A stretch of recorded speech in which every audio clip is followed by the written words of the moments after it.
Bonjour tout le monde, je vous propose de vous asseoir pour qu'on puisse commencer cette session de l'après-midi. Ces journées neurosciences, psychiatrie et neurologie, comme vous le savez, ont pour objectif de faire le lien entre des psychiatres, des neuroscientifiques, des neurologues, autour de questions d'actualité. Et il m'a semblé qu'on ne pouvait pas tenir ces premières journées sans parler de l'impact qu'a le Covid sur le cerveau. Et donc, je suis très heureuse de pouvoir introduire cette session sur Covid et cerveau, au cours de laquelle vous allez entendre un psychiatre qui est le docteur Livia De Picker, qui vient de l'université d'Anvers en Belgique. Elle a publié un nombre incroyable de papiers importants dans Lancet Psychiatrie à une vitesse record pendant cette pandémie.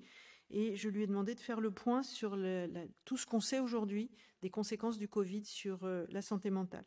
Ensuite, on entendra un psychiatre épidémiologiste qui est le professeur Nicolas Hertel, qui travaille à l'Université de Paris et qui lui aussi a produit des résultats tout à fait importants pour suggérer que les médicaments que nous utilisions tous les jours en psychiatrie peuvent faire l'objet de repositionnements qui ont probablement un intérêt tout à fait important dans le traitement de la Covid. Et puis on entendra ensuite un neurobiologiste de talent qui est Hervé Perron, qui travaille avec nous depuis des années sur le rôle du rétrovirus humain endogène dans les maladies mentales et qui va vous expliquer et révéler aujourd'hui pour la première fois des données tout à fait importantes sur le lien entre la Covid et la réactivation de ce rétrovirus humain endogène. Sans plus tarder, et pour qu'on donne tout le temps possible à nos orateurs, je laisse le micro au docteur Livia De Picker. Merci Livia.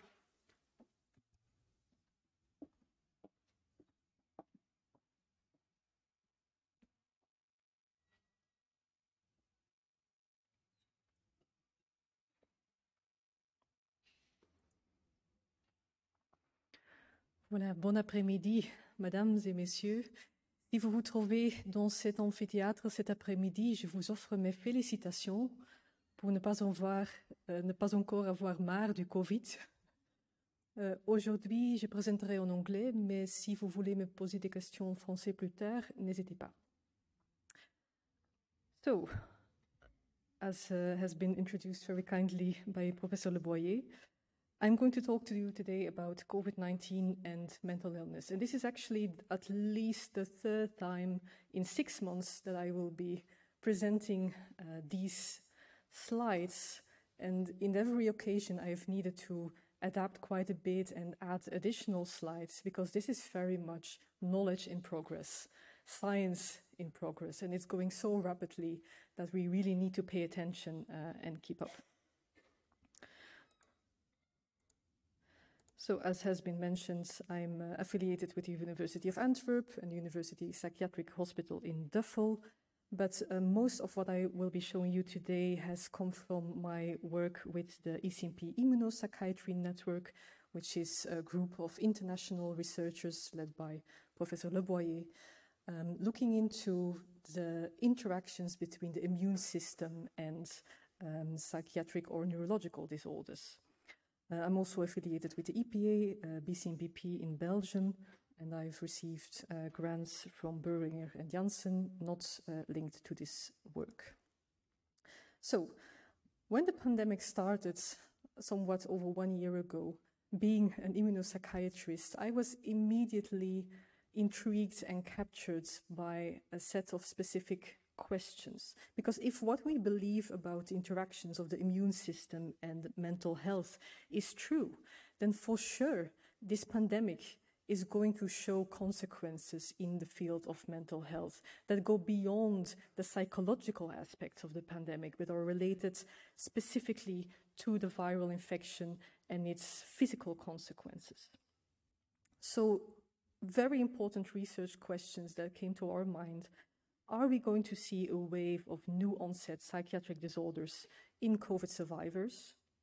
Will we see in patients with pre-existent psychiatric disorders relapses of the psychiatric problem? Will we see worse outcomes of COVID infection in people with a severe mental illness? And what does this mean in relation to the vaccination strategies?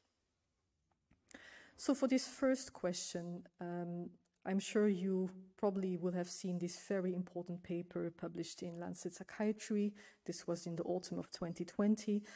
A very big study of electronic health records in just under 70 million patients in the United States. For reference, this is about the number of people who voted for Donald Trump in the last election, so it's really a very big data set. And they studied in this very large set the risk of a first psychiatric disorder in people without a psychiatric history in 90 days following an acute infection of COVID. And what was very clever about this study is that they also compared that to people who had been infected with influenza or another kind of respiratory infection or had some other kind of health problem within the same time period. Because obviously we know that you are at increased risk of whatever psychiatric problem when you're also suffering from acute somatic illnesses. So they compared against that, showing odds ratios, so increased odds of having a first psychiatric disorder 1.5 to 2 times higher in COVID in comparison to other types of infectious problems. And the types of psychiatric diagnoses that were observed were mostly mood and anxiety problems. This is not really different from influenza or other kinds of respiratory infections. So it's not so much the profile of the problems that is different in COVID-19, but it's the frequency with which we can observe these issues. The same group of authors from Oxford have replicated their own findings.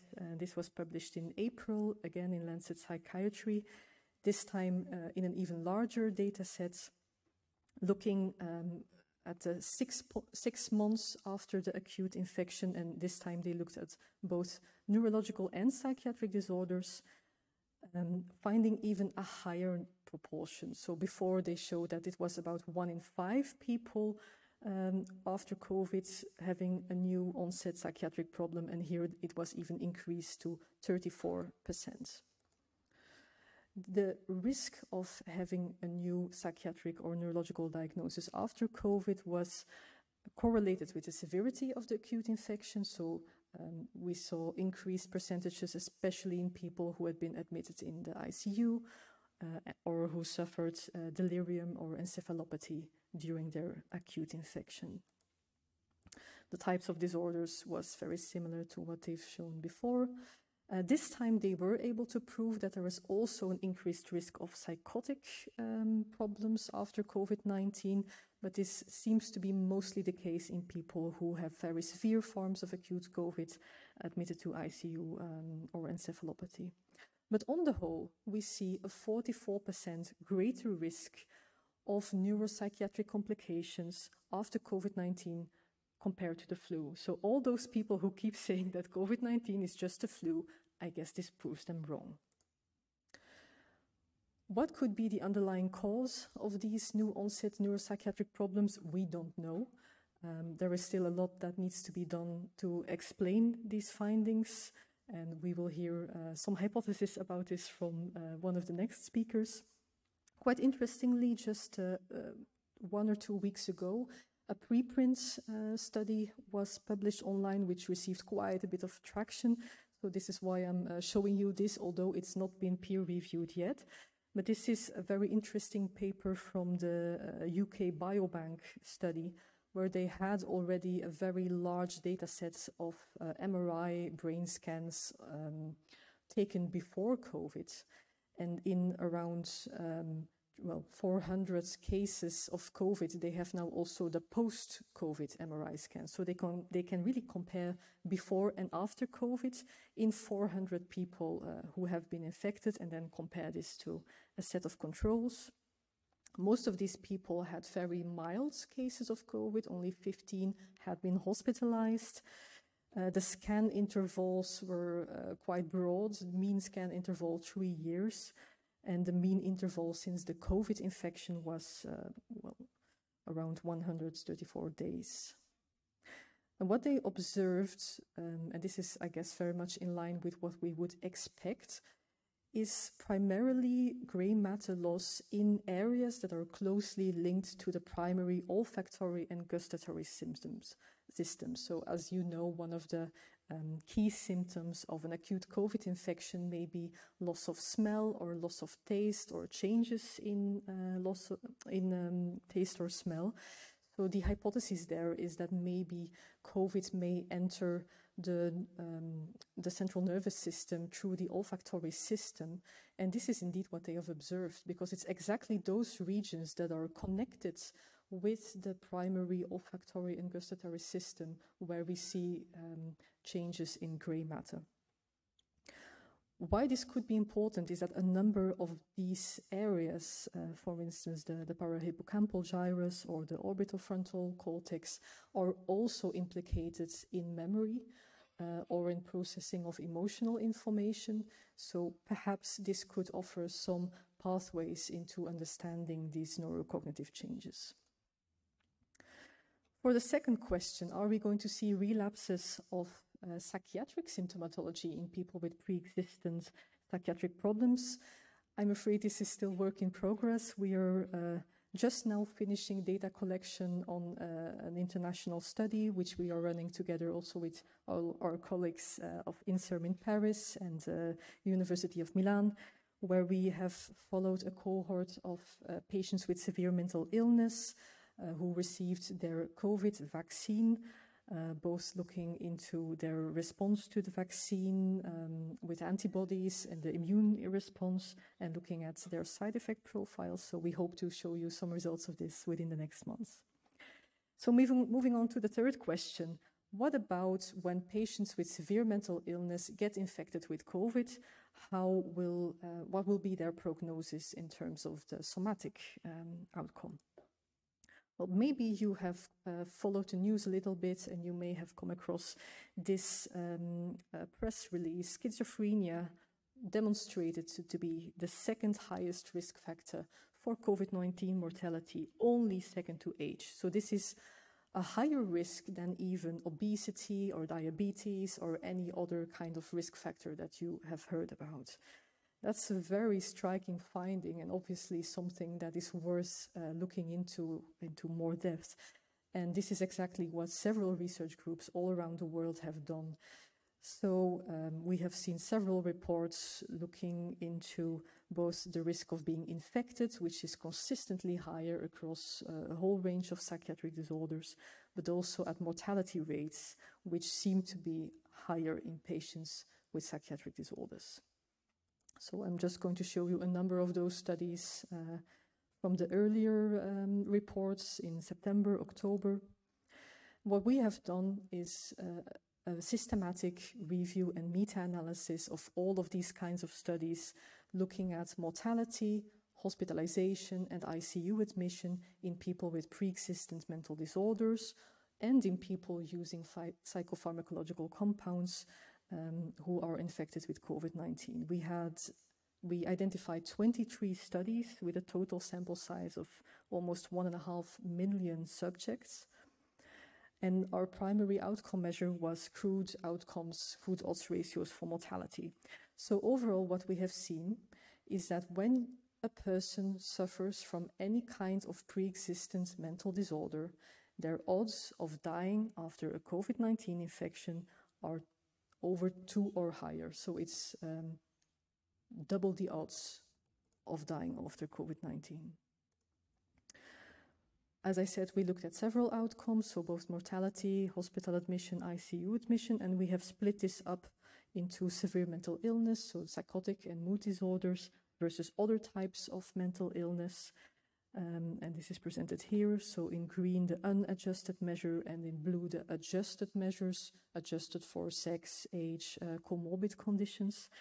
And what we observe is, and I'm going to point it to you, what we observe is a significantly higher risk of mortality in the people with severe mental illness compared to other types of mental illness. So those who are most at risk are the patients with psychotic and mood disorders. But quite strikingly, when you look at hospitalization and the ICU admission, it's actually lower in this group. Now, these differences did not survive the Bonferroni correction, so we cannot say these are significant findings. And when we look at our data, it appears to be somewhat different relating to the country where the study was done. But very clearly, in some countries, we see a striking difference where the people with severe mental illness have the highest mortality risk and at the same time a lower hospitalization rate and ICU admission rate. In terms of the quality, most of the studies were rated as high quality. We also did an assessment of the strength of the evidence, finding high certainty for all our primary outcomes, and only a low certainty for this ICU admission, the adjusted, which I said it seems to be different between countries. No evidence of publication bias. And what I think was the most interesting finding is that when you look at all the different studies separately, clearly it's quite heterogeneous. But when we split that up, when we stratify by diagnostic category, it actually becomes a lot clearer and there is less heterogeneity. So we find the highest risk in psychotic disorders and mood disorders, and then followed by intellectual disabilities, substance use disorders, and no increased risk in anxiety disorders.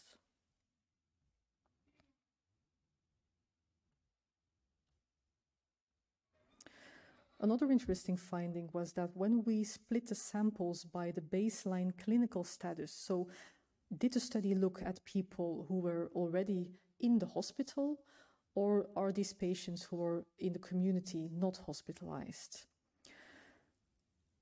Only in the non-hospitalized samples did we find a significantly higher mortality and ICU admission rates for the psychiatric patients. So we did not find any proof of increased in-hospital mortality for people with a psychiatric disorder.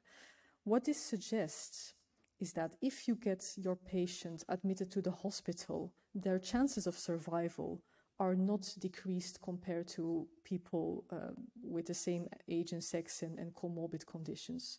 And reduced access to care, reduced access to getting into the hospital may be driving this increased mortality. So in terms of factors involved, again, we can only speculate about this. Our data will not tell us what is the exact reason for the increased mortality. We know that it is not just due to an increased infection rate. As I said before, all the psychiatric disorders appear to be more vulnerable to be infected with COVID-19, but this is definitely not the cause of the increased mortality which we have seen, because we have only looked at cohorts with known infection status. It could be related to comorbid conditions. People with severe mental illness are known to have other types of medical problems at an increased prevalence. This may cause increased mortality. However, we have also looked at adjusted models where this was taken into account. And although the odds ratios were slightly lower, it was still a significantly increased risk. Reduced access to care, as I've mentioned, could play a role. And then, of course, as an immunopsychiatrist, I'm also thinking about immunological or biological factors of the disorder or of the medication that is used. Because as I mentioned, we have not just looked at people with mental illness, we have also looked at exposure to psychopharmacological compounds in 3 groups: antipsychotics, anxiolytics, and antidepressants. All of them carried an increased risk for COVID mortality. But when we adjusted for age, sex, and comorbid conditions, it was no longer significant for the antidepressants. So I guess we can conclude that in people using antipsychotics and anxiolytics, we need to be extra careful and extra aware because these people are clearly at increased risk. Which, by the way, has been found in other studies as well. This is a very interesting Scottish study looking at negative, fatal, or severe COVID-19 outcomes in people using any kind of medication, so comparing all drug classes, not just psychiatric drugs. One of their finding, or their main finding, was that the largest effect was related to antipsychotics. But unfortunately, they fail to account for any psychiatric comorbidity in their analysis. They just forgot to look at psychiatric diagnosis, although antipsychotics were their main outcome. So, and this is something that we see over and over again. There are so many studies of predictors of COVID outcomes that are not taking into account psychiatric disorders or psychopharmacological compounds because they are just not thinking about this. So I guess we really need to raise awareness as psychiatrists that it has been shown very clearly, very convincingly that there is an increased risk, and every study looking at COVID outcomes needs to take this into account and look at these predictors as well. Which brings me to my final point. What about the COVID-19 vaccination? So I guess in most European countries, the vaccination is going into its final phases, and large proportions of the population are currently being invited for vaccination. But as you're aware, before, the number of vaccines available was in limited supply. And so governments have needed to make decisions about the order in which people were going to be invited for vaccination. And most governments have chosen to give some kind of priority to the people who are most vulnerable. So these are usually the elderly, but also people with underlying conditions. So very early already, and this is, I think, in October 2020, even before the first vaccine was approved for use in Europe, colleagues have advocated to give priority to patients with psychiatric disorders, giving mostly ethical arguments, talking about they already have a reduced life expectancy, there are comorbid conditions, these are vulnerable people at increased risk of COVID. We have added to that literature also stressing the immune disturbances and the fact that these patients will already have a lower uptake of the vaccine. And then we have followed up by going, looking really at the different vaccination strategies in 20 different countries. So what we did is we collected all this public health information, asking every country, give us your vaccine strategy, and looking at whether there is any mention of psychiatric patients in the whole national strategy, and if there is some kind of priority given to patients with mental illness.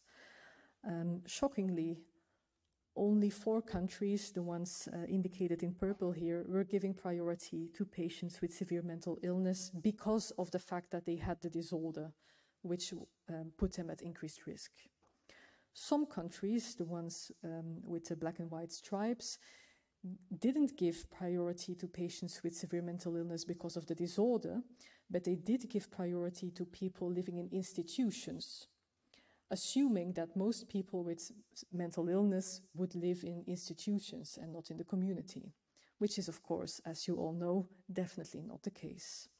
So we have advocated very strongly, and together with 5 major European organizations, ECMP, EPA, EUFAMI, which is the Families and Carers Association, GAMIAN, the Patient Association, and UMS Psychiatry, for priority vaccination to all people with severe mental illness wherever they live, so both in the community and in the hospitals and institutions.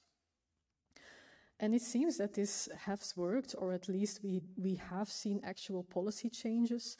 So prior to our advocacy campaign, there were already policy changes which happened in the Netherlands, Germany, and Finland. And then following our campaign, we have seen 5 more countries change their vaccination strategies, now giving priority to patients with severe mental illness. So, to conclude, my take-home messages for you would be that as psychiatrists, we need to be very aware that psychiatric patients are at increased risk of hospitalization and mortality for COVID-19. That their use of medication may be protective or detrimental. We're not sure about that. We also don't know which is the contribution of the medication, which is the contribution of the disorder. But in any case, that these patients need to be prioritized for vaccination. And we are very much aware that even if they're given priority in the national strategy, that it's still very difficult to get them to receive the vaccine. So we really have a responsibility here to make sure that all of our patients who are vulnerable will be receiving their vaccination as soon as possible. I thank you very much and looking forward to any questions or discussion later on.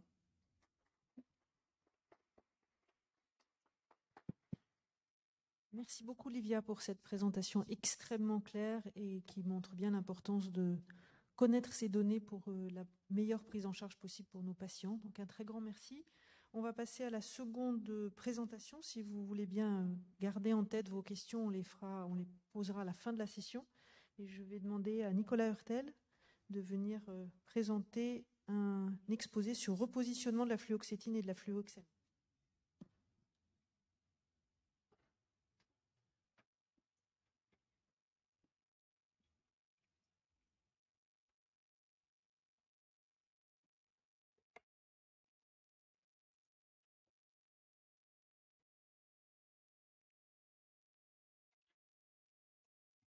Oui, merci beaucoup. Bonjour à tous. Un peu dans la continuité de cette présentation, je vais vous parler, effectivement, et vous verrez que c'est deux aspects qui ne sont pas finalement antinomiques et qui peuvent parfois avec des surprises. Certes, nos patients sont à plus haut risque. On a vu qu'il pouvait y avoir plusieurs facteurs. On a vu que notamment celui qui paraît le plus évident, puisqu'aujourd'hui, trois grands facteurs de risque ont émergé dans la littérature en épidémiologie pour la Covid. L'âge avancé, de très loin, l'âge est le principal facteur, puis viennent les comorbidités générales et l'obésité. Là, je souhaitais vous parler de l'état actuel de l'idée de repositionnement de deux antidépresseurs, la fluvoxamine et de la fluoxétine, et peut-être vous raconter rapidement comment finalement on en est arrivé à avoir cette idée et l'état actuel des connaissances. Alors ici, c'est une photo de l'hôpital Corentin-Selton, un service où je travaille, et c'est un service particulier puisqu'on est spécialisé dans la psychiatrie de la personne âgée.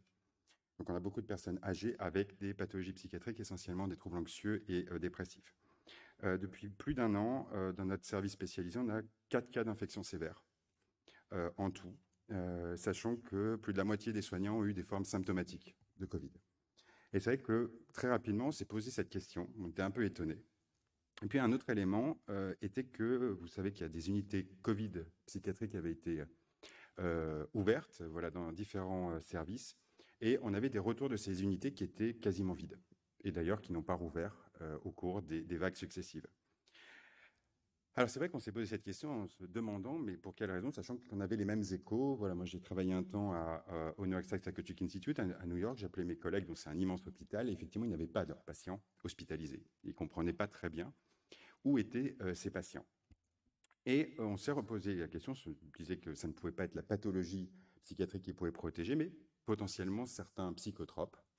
Et on a pensé aux antidépresseurs qui sont alors dans notre service très fréquemment prescrits du fait des troubles dont souffrent nos patients. Et puis sur l'idée que, et je vais le détailler, que les antidépresseurs sont des anti-inflammatoires connus et pourraient être un mécanisme potentiel.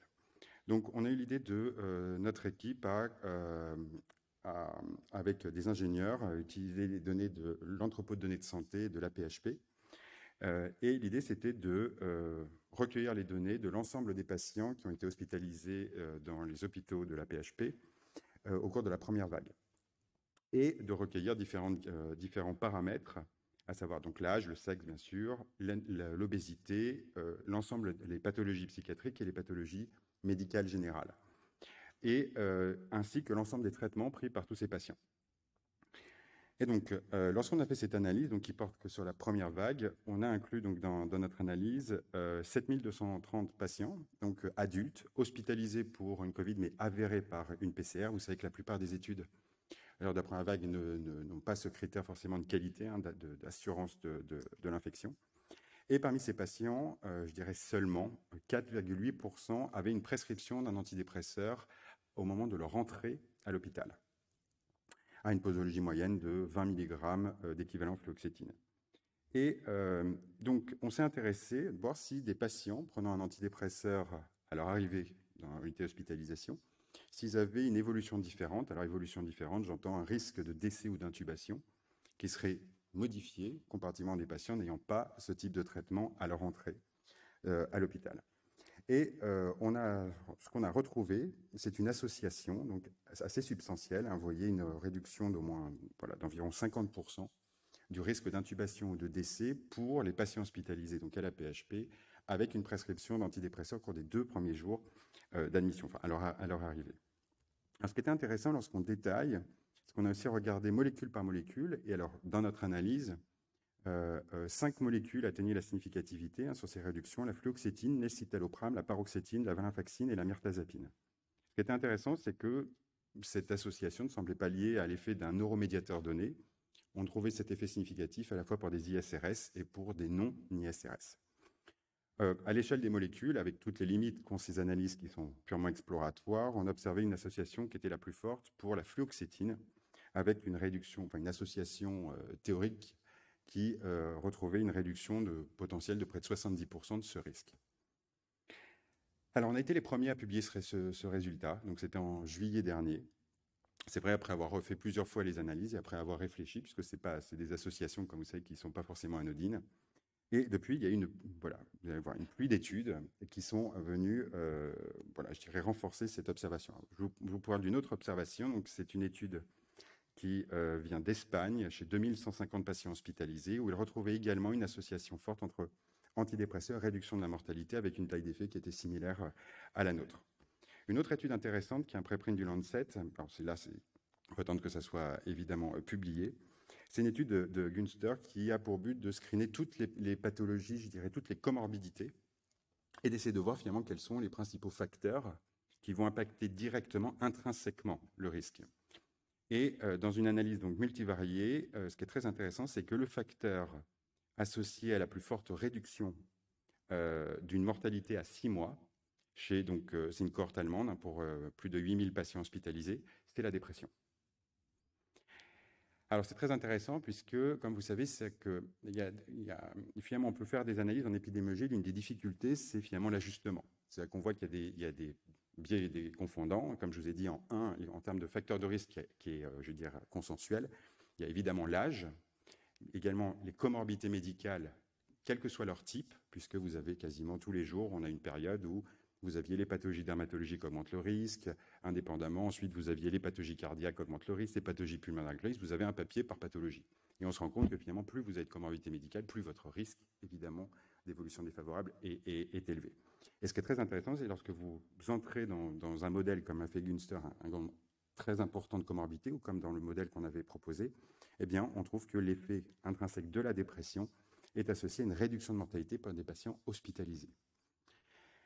Alors, on a voulu voir plus près et voir si parmi les patients hospitalisés à la PHP, si effectivement on retrouvait aussi cette association entre dépression et diminution de ce risque de décès. Et on répliquait ces résultats. Mais attention, on ne le répliquait que chez les patients prenant un antidépresseur. Chez les patients présentant une dépression et n'ayant pas de traitement antidépresseur, eh bien, il n'y avait pas de diminution du risque de mortalité. Encore une fois, c'est aussi une difficulté. Il faut bien qu'on garde à l'esprit que finalement, lorsqu'on parle de dépression en population générale, c'est de savoir qu'on est aux alentours de 50% de patients qui sont traités. 50% ne le sont pas. J'entends en tout cas, quand je dis pas traités, c'est du moins ne reçoivent clairement pas de traitement pharmacologique. Alors, quel mécanisme potentiel? Un point important, c'est le rôle potentiellement central du système sphingominazacide céramide dans la Covid. Je ne sais pas si vous avez déjà entendu parler de ce mécanisme. Moi, je vais être honnête, je ne connaissais pas ce mécanisme.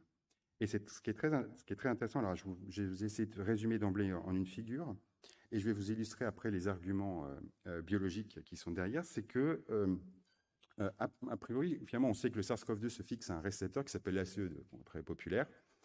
Et puis, généralement, l'histoire s'arrête là, et on vous explique qu'une fois qu'il est fixé, le virus rentre. Voilà. Et en fait, ce qui a été mis en évidence, et je vais vous montrer les arguments, c'est qu'au moment où ce virus se fixe sur le récepteur, il active une enzyme qui s'appelle la sphingominazacide, qui est une enzyme lysosomiale qui induit la dégradation d'un lipide qui s'appelle la sphingomyéline en céramide. Et que ces céramides ont un effet de créer une sorte de grand domaine, de grande plaque à la surface de la cellule qui va avoir un effet de regroupement des récepteurs ACE2 en position ouverte. Entre guillemets, elles vont regrouper et piéger en position ouverte ces récepteurs ACE2 et favoriser l'entrée virale. Il faut savoir qu'on dispose déjà de médicaments connus, qui appartiennent à différentes classes pharmacologiques, dont font partie certains antidépresseurs, qui entraîne une inhibition de cette enzyme et donc potentiellement une inhibition de cette entrée virale. Alors, comment on en est arrivé à cette idée? Donc, c'est l'équipe d'Erich Gulbins, d'Alexander Carpentero et de Johannes Kornhuber, qui ont mis en évidence in vitro que lorsqu'on utilise des particules spike, vous savez, la fameuse protéine du virus, eh bien, ça active en 30 minutes in vitro cette enzyme, cette sphingominase acide, qui induit la formation de céramides, qui pourrait être cette porte d'entrée du virus dans la cellule. Pour s'en convaincre, ils ont traité donc in vitro des cellules Véro avec différents antidépresseurs qui ont cette propriété d'inhiber cette enzyme.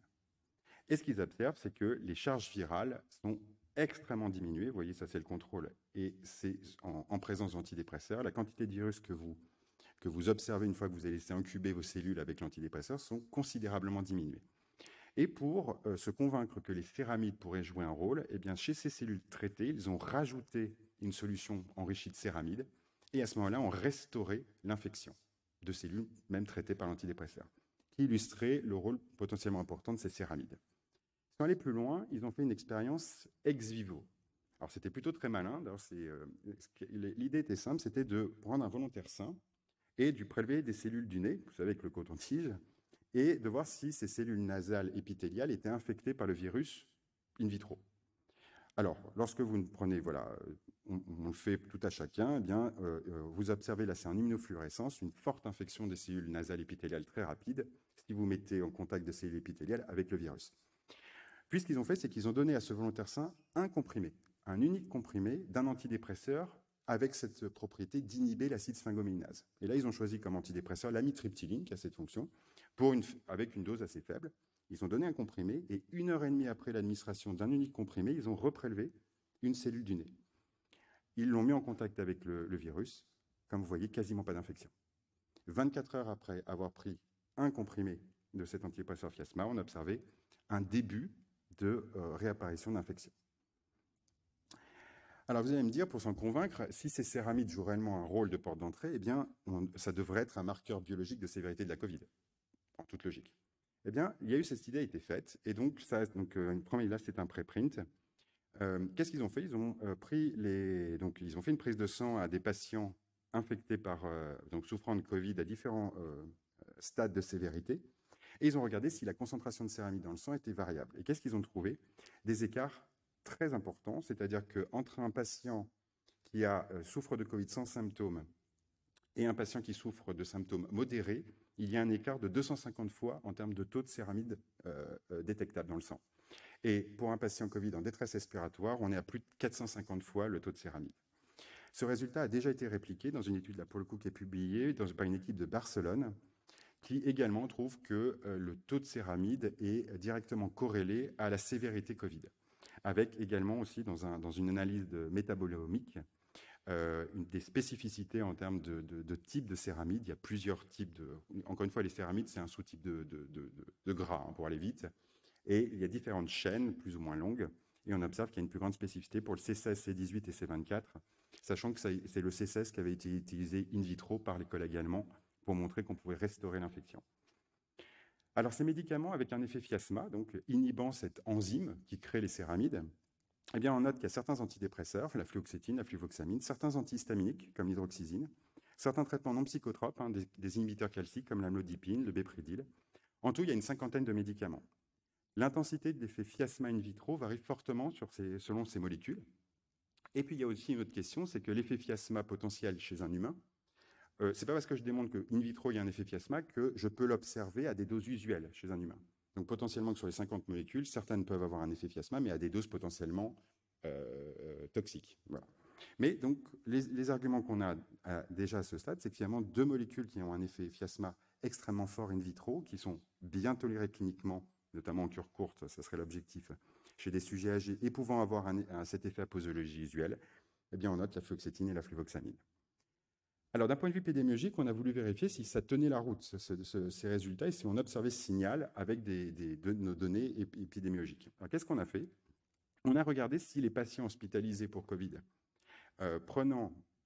recevant un antidépresseur avec effet Fiasma, avaient un risque de mortalité ou d'intubation diminué par rapport à des patients prenant un antidépresseur, mais avec moins d'effet Fiasma ou pas d'effet fiasma.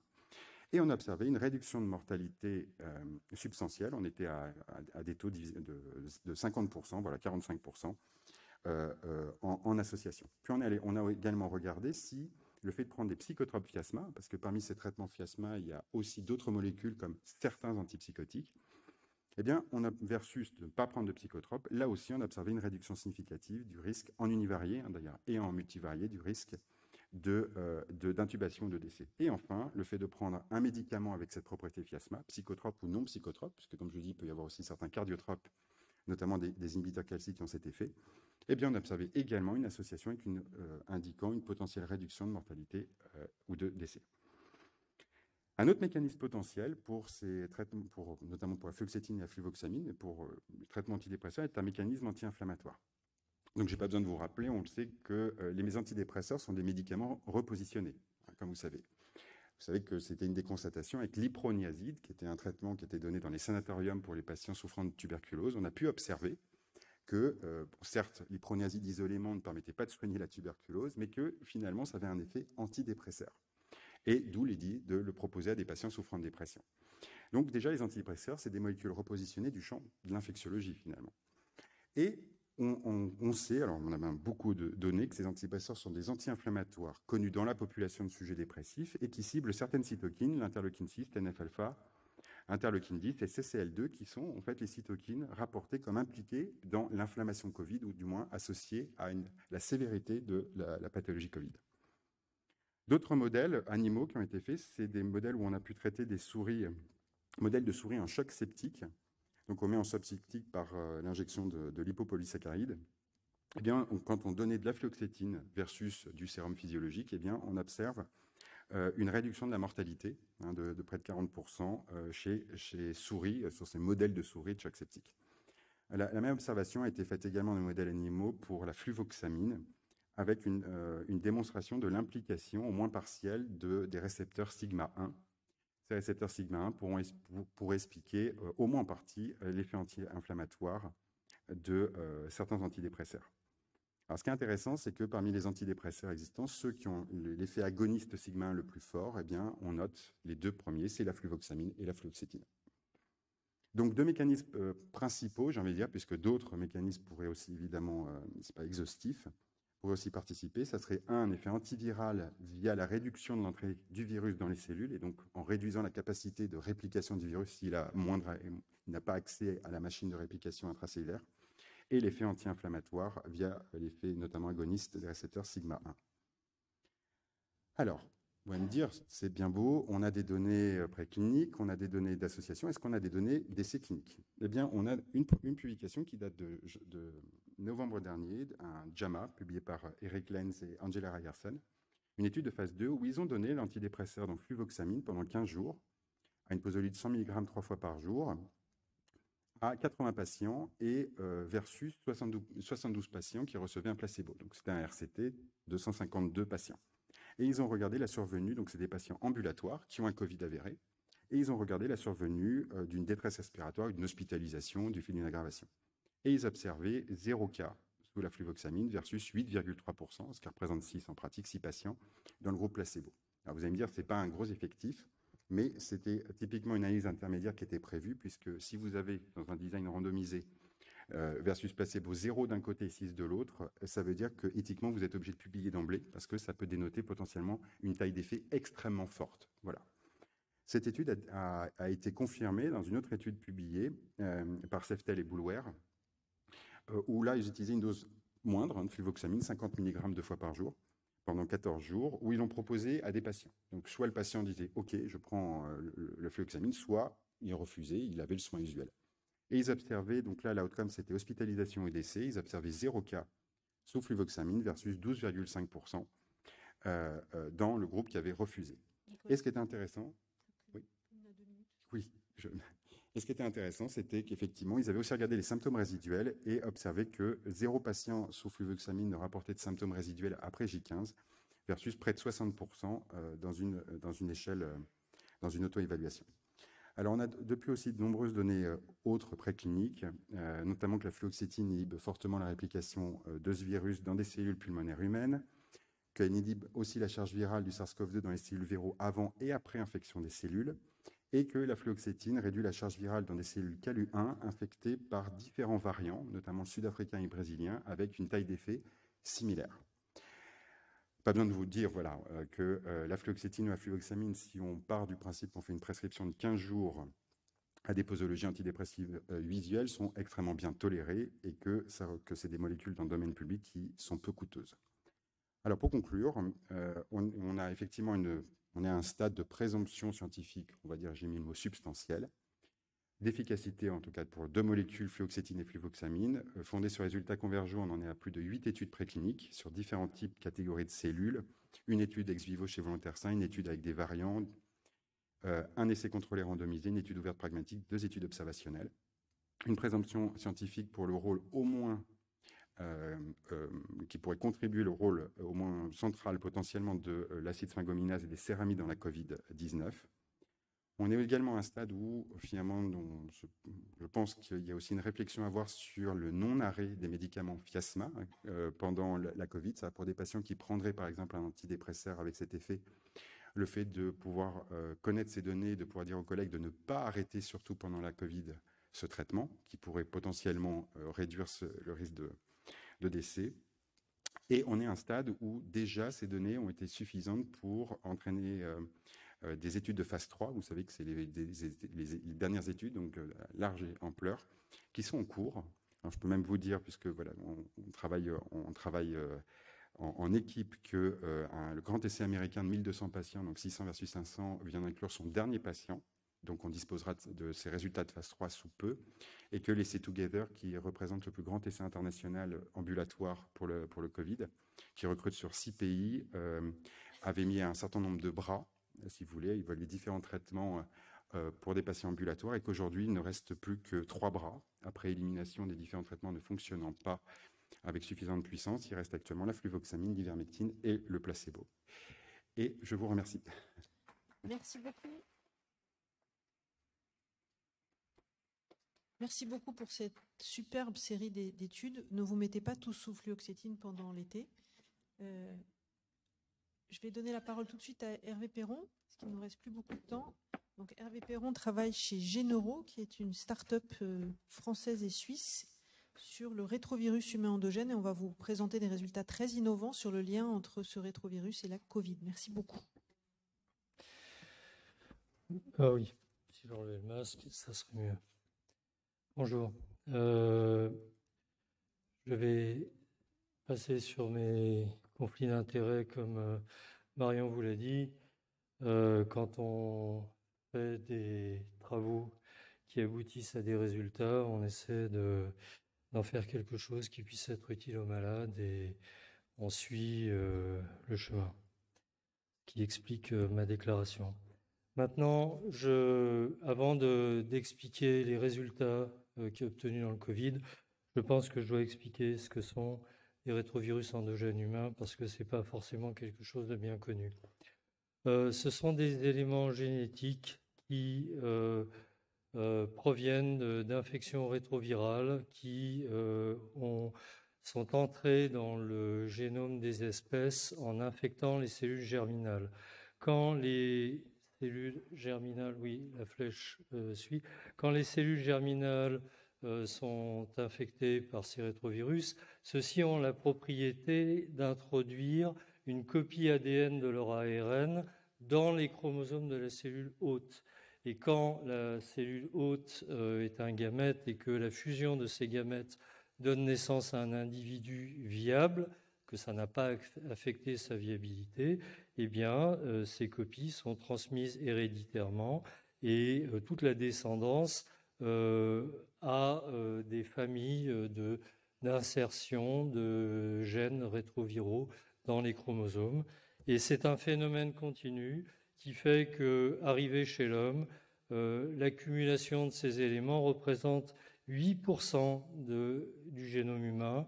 Ceci représente 4 à 5 fois plus de gènes, de séquences ADN que les gènes physiologiques classiquement étudiés.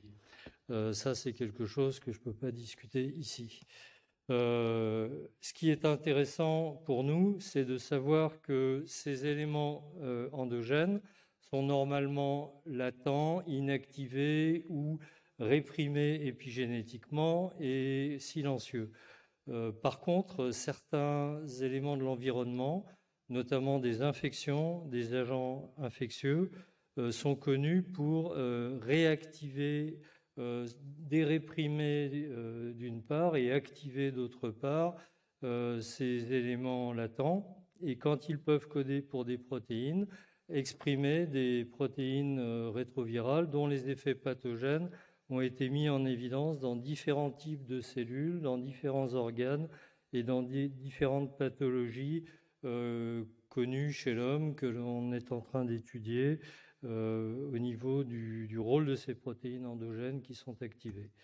La question, quand on sait que des éléments infectieux, des agents infectieux peuvent activer ces protéines endogènes, quand on regardait la pathologie du COVID, de la Covid-19, une des questions, c'était, il y a vraiment beaucoup de syndromes, de symptômes qui sont difficilement reliés à l'infection par elle-même, et on a l'impression qu'il y a des symptômes surajoutés qui ne sont pas directement liés à l'infection par le SARS-CoV.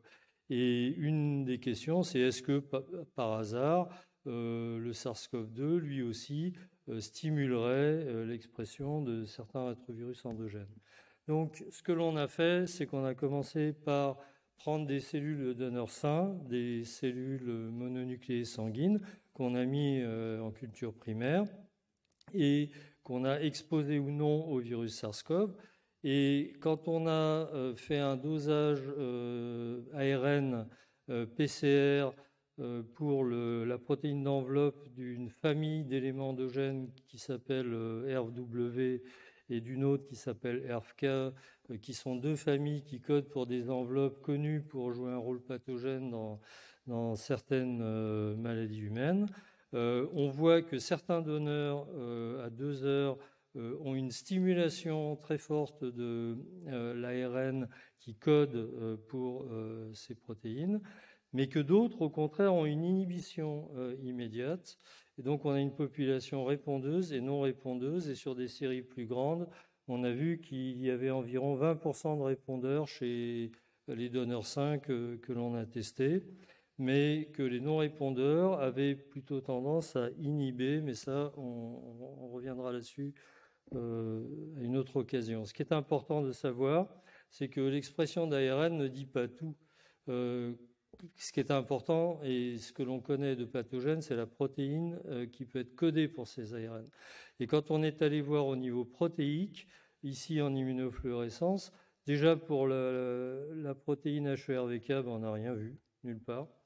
Et pour la protéine RW, les 3 premiers donneurs ont montré des cellules en présence de SARS-CoV qui sont fluorescentes en vert parce qu'elles sont marquées par l'anticorps spécifique de la protéine anti-RW. Là, on a un non-répondeur. Et quand on a fait un gros plan sur ces cellules, on voit des cellules d'aspect lymphoïde, lymphocytaire et de type monocyte macrophage qui sont très positives avec une expression qui correspond à une synthèse de protéines, une exportation et une exposition à la membrane qui a été confirmée par cytofluorométrie. Donc le SARS-CoV peut activer l'expression de ERF-W et la production de sa protéine d'enveloppe qui est connue pour être pathogène chez 20% des donneurs sains.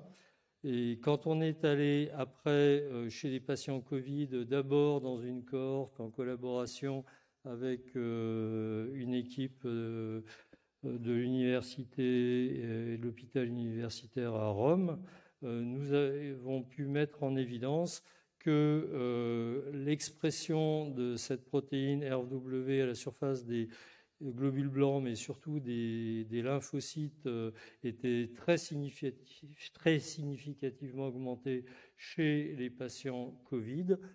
Comme à l'époque, c'était des patients hospitalisés en début de symptômes, ça n'était pas au pic de l'épidémie, il y avait des patients à différents stades. Et rétrospectivement, quand on a pu avoir l'historique de ces patients plusieurs mois après, on s'est aperçu que le taux d'expression dans les lymphocytes corrélait avec le besoin ou pas de support en oxygène et d'intubation en réanimation. Il y avait une corrélation très significative et donc on avait quelque chose qui corrélait aussi avec des marqueurs qu'on appelle ça de sénescence chez les lymphocytes qui laissaient penser que ça pouvait avoir un rôle dans l'inhibition de l'immunité adaptative chez ces patients et peut-être même à long terme dans la lymphopénie qui est observée chez les patients les plus graves. C'est une voie de recherche qui est poursuivie actuellement par cette équipe. À Lyon, sur une série identique, mais essentiellement en soins intensifs, nous avons répliqué ces données sur les populations CD3, c'est-à-dire des lymphocytes T, mais surtout c'est chez les lymphocytes T en cytofluorométrie qui sont fortement marqués par le marqueur de différenciation. Et nous avons une différence très significative par rapport au contrôle. Donc il y a eu réplication, mais nous avons cette fois pris le plasma après avoir séparé les cellules du même prélèvement. Et dans ce plasma, nous sommes allés voir s'il y avait sécrétion d'un antigène soluble, parce qu'on sait que la protéine RW peut être sécrétée par la cellule qui l'exprime et disséminer les effets pathogènes, notamment l'activation du récepteur TLR4, qui est très impliqué dans l'hyperactivation de l'immunité innée. Et ici, en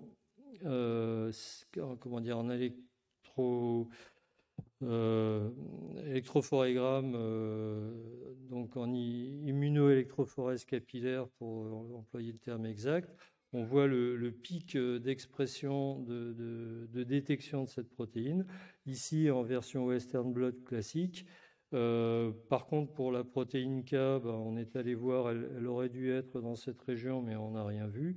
Et exprimée quantitativement, on voit que tous les patients Covid ont cette protéine à des taux plus ou moins élevés dans le plasma, et pas du tout les témoins, et pas du tout la protéine K. Ce qui est intéressant, c'est que dans l'étude italienne, l'expression dans les lymphocytes était corrélée avec l'expression d'ARN en PCR. Et ici, on a essayé de voir s'il y avait une corrélation entre l'expression dans les lymphocytes en cytofluorométrie et la détection de cette protéine soluble dans le plasma. Et la réponse est oui, il y a une corrélation significative.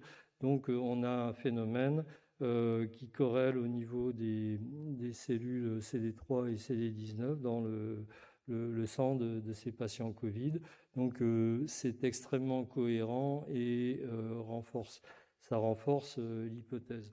Donc, nous sommes allés voir devant le nombre de cas qui présentent des troubles neurologiques ou cognitifs ou psychiatriques, ce qui se passe au niveau du système nerveux. Et une porte d'entrée qui est évoquée, c'est la porte via les voies olfactives, parce qu'il y a au niveau des voies olfactives une possibilité d'un accès direct sur des racines nerveuses et d'infection du système nerveux central à partir du bulbe olfactif.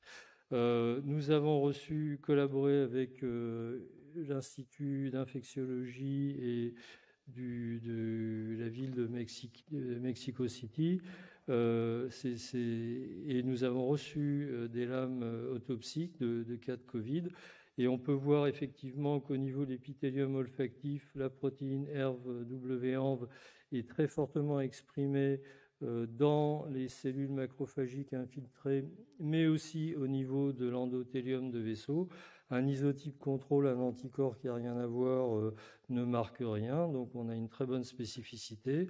On est allé voir si le virus était bien détecté là où on sait qu'il est, c'est-à-dire là, ici, dans du tissu pulmonaire, on a une positivité avec la protéine N qui signe la réplication du virus dans les poumons. Donc ça, c'était quelque chose d'important parce qu'on va voir après qu'on ne le voit pas partout. La protéine ANV était détectée essentiellement dans ces zones à la surface membranaire de cellules de type macrophagique, confirmée par le marqueur CD68. Donc on a des macrophages alvéolaires qui sont activés à exprimer cette protéine d'enveloppe. Mais quand on a eu des sections au niveau de la zone rouge représentée ici qui allaient de la muqueuse olfactive jusque dans le système nerveux central, dans le bulbe à travers l'os cribriforme, on a pu observer ici à la limite dans l'épithélium, dans la muqueuse olfactive, toujours l'expression du virus SARS-CoV, donc du coronavirus. Mais dès qu'on arrive dans le système nerveux, de l'autre côté, il n'y a plus rien. Et les quelques cas rapportés sont des cas très particuliers d'anosmie grave où il y a un peu une invasion du virus, mais qui peut être médiée par des cellules infiltrées. Et dans tous les cas que l'on a pu étudier jusqu'à présent, il n'y avait rien dans le système nerveux. Par contre, quand on détecte la protéine d'enveloppe, là les cellules sont fléchées, mais on va les voir à plus fort grossissement. Des cellules qui, on le verra, sont des cellules de la microglie dans le parenchyme nerveux, sont marquées par la protéine d'enveloppe qui est aussi retrouvée au niveau de la muqueuse olfactive, comme dans le poumon, au niveau des macrophages infiltrés et des cellules endothéliales des vaisseaux. Donc là, on a confirmé sur ces tissus autopsiques que dans le parenchyme nerveux, nous avions des cellules marquées pour la protéine ANV-W qui étaient aussi marquées par le marqueur IBA1 qui marque la microglie. Et à plus fort grossissement, on voit que en rouge, elles sont marquées, en vert, elles sont marquées, et en C', secondes, quand on fusionne rouge et vert, ça fait jaune-orange, et ces cellules expriment à la surface membranaire les deux marqueurs. Là, en A', B' et C', on voit que c'est des cellules endothéliales d'un vaisseau qui, comme dans les autres tissus, est marqué, mais bien sûr n'est pas marqué en tant que cellule microgliale.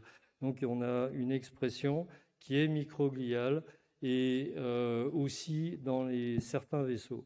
Donc comme cette protéine a été étudiée depuis longtemps et récemment bien décrite comme étant déterminante dans la neurodégénérescence associée à l'activation des cellules microgliales dans la sclérose en plaques progressive, et qu'il y a des essais cliniques en cours ciblant cette protéine actuellement à l'Institut Karolinska avec la société Géneuro, nous avons cherché à comprendre si certains troubles neurocognitifs pourraient être associés à la détection de cette protéine.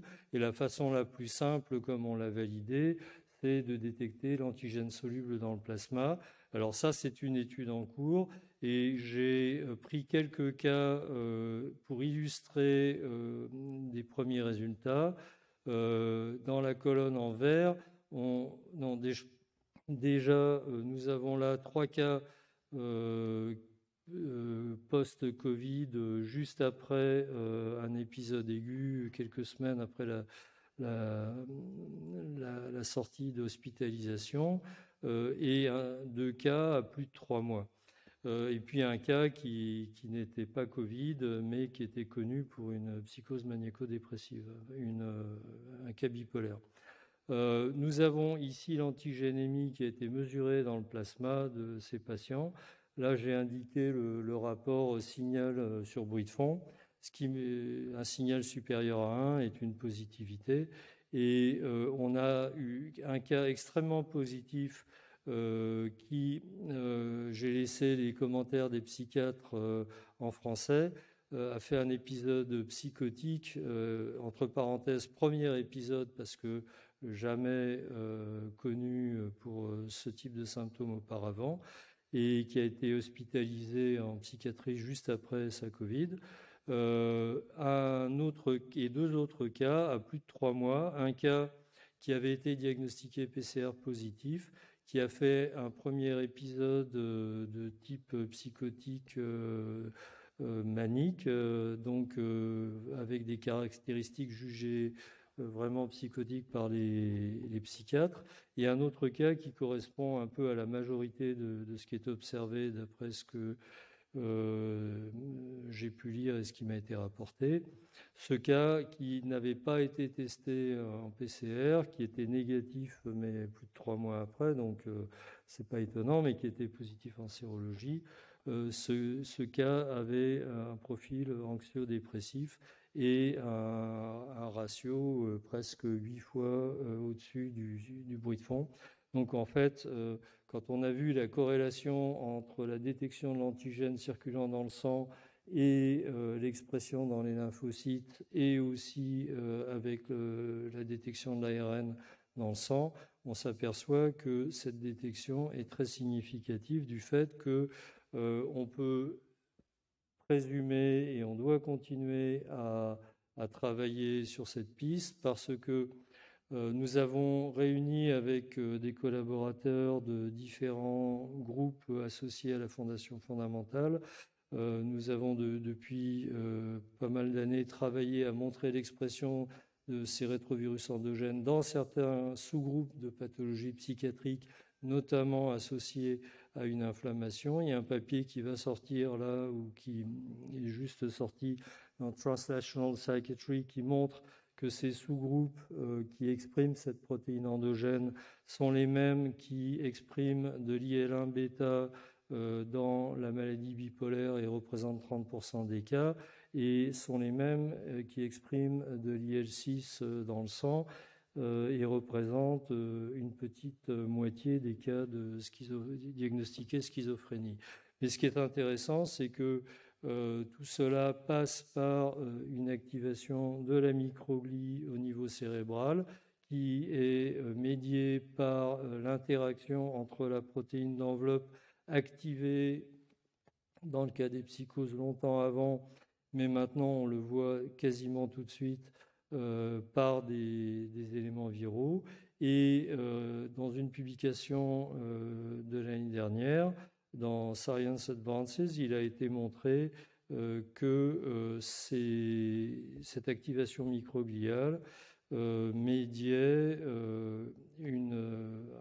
un déplacement de positionnement synaptique des récepteurs GluN2B dans des modèles in vitro, et provoquer des troubles comportementaux dans des modèles in vivo, et que ces troubles étaient inhibés par l'injection d'un anticorps neutralisant chez les rats qui exprimait cette protéine dans le cerveau. Donc on a un triptyque entre des infections qui activent des éléments RW, qui font produire cette protéine, qui active au moins au niveau du cerveau, parce que ça ne s'arrête pas là dans le Covid, et peut-être aussi dans les psychoses, qui active ces cellules, qui jouent un rôle pro-inflammatoire, mais qui peut être différentiel selon certaines pathologies, et qui provoque des anomalies de la transmission synaptique au niveau de la fonctionnalité des récepteurs.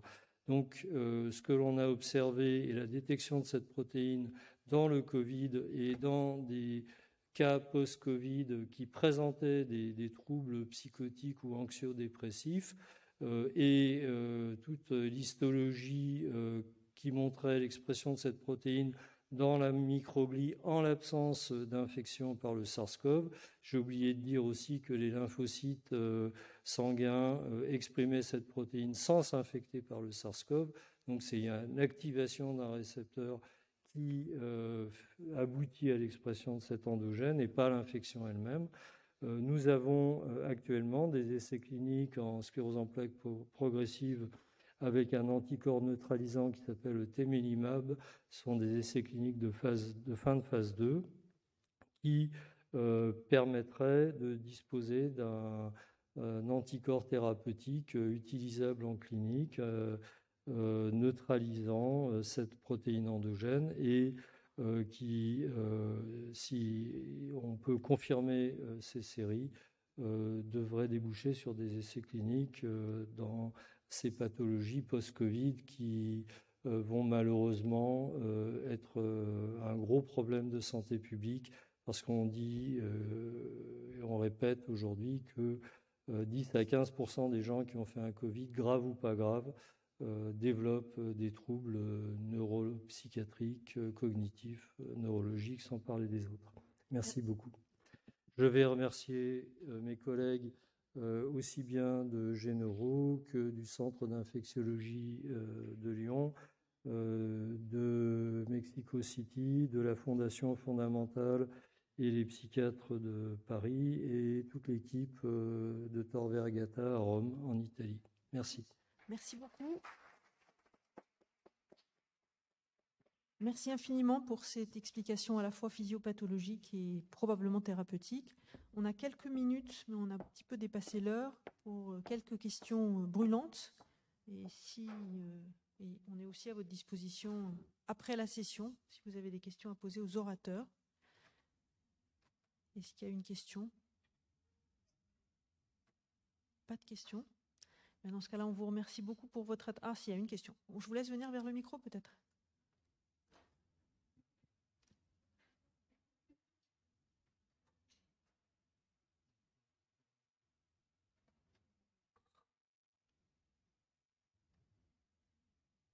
J'ai une question pour le docteur Hurtel.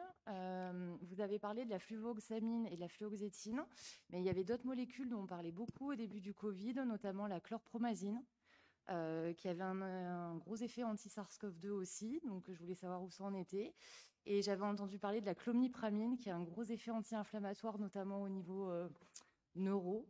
Et pareil, savoir s'il y avait eu plus d'études là-dessus ou pas. Oui, merci pour votre question. Alors, pour la chlorpromazine, alors pour tout vous dire, en fait, il se trouve qu'il y a, à ma connaissance, une seule étude qui a été faite, c'était in vitro sur des cellules Véro. Il y a, je crois, 250 études qui montrent pour 250 molécules un effet in vitro sur des cellules Véro. C'est la grande difficulté d'ailleurs, c'est-à-dire que si vous avez simplement un effet antiviral sur des cellules Véro, c'est un niveau de preuve qui est quasi nul. Pour arriver à avoir un niveau de preuve plus suffisant en termes de préclinique, on a des stratégies, c'est d'utiliser des cellules plus proches, on va dire, de cellules humaines. Donc on parle de CALU1, CALU3, d'épithélium pulmonaire. Il n'y a aucune étude qui a pu montrer cela, et notre équipe, en tout cas, a regardé, c'est à ma connaissance la seule étude clinique qui y est sur la chlorpromazine, si on avait une association, je dirais, dans notre étude d'observation entre la prise de chlorpromazine et une amélioration du pronostic, elle était négative, cette étude. Même si il faut dire que la posologie de chlorpromazine prise par les patients qui étaient hospitalisés à la PHP était relativement faible, mais ça tendrait à nous dire que potentiellement, s'il y avait un effet de la chlorpromazine, ça serait potentiellement à très forte dose, donc par conséquent une molécule qu'il ne s'agit, à mon sens, pas d'utiliser. Pour la clomipramine, alors effet anti-inflammatoire très fort. On sait qu'il y a plusieurs antidépresseurs. On a un certain nombre d'antidépresseurs qui ont un effet anti-inflammatoire. L'effet anti-inflammatoire, comme je l'ai dit, peut être expliqué en partie par l'effet sigma 1. La clomipramine a un effet d'agonisme sigma 1 qui est très inférieur à la fluoxamine et à la fluoxétine, mais qui existe. Et en termes de mécanisme chiasma potentiel, c'est un bon chiasma. Ouais. Mais par contre, à ma connaissance, alors là, je suis plus prudent, mais à ma connaissance, à part l'étude d'Erich Gulbins qui montrait un effet sur des cellules Véro, pour la clomipramine spécifiquement, on n'a rien d'autre.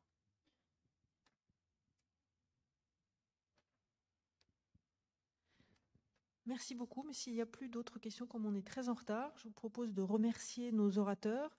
Je pense que c'était tout à fait passionnant. De vous remercier pour votre attention et de vous dire à tout à l'heure.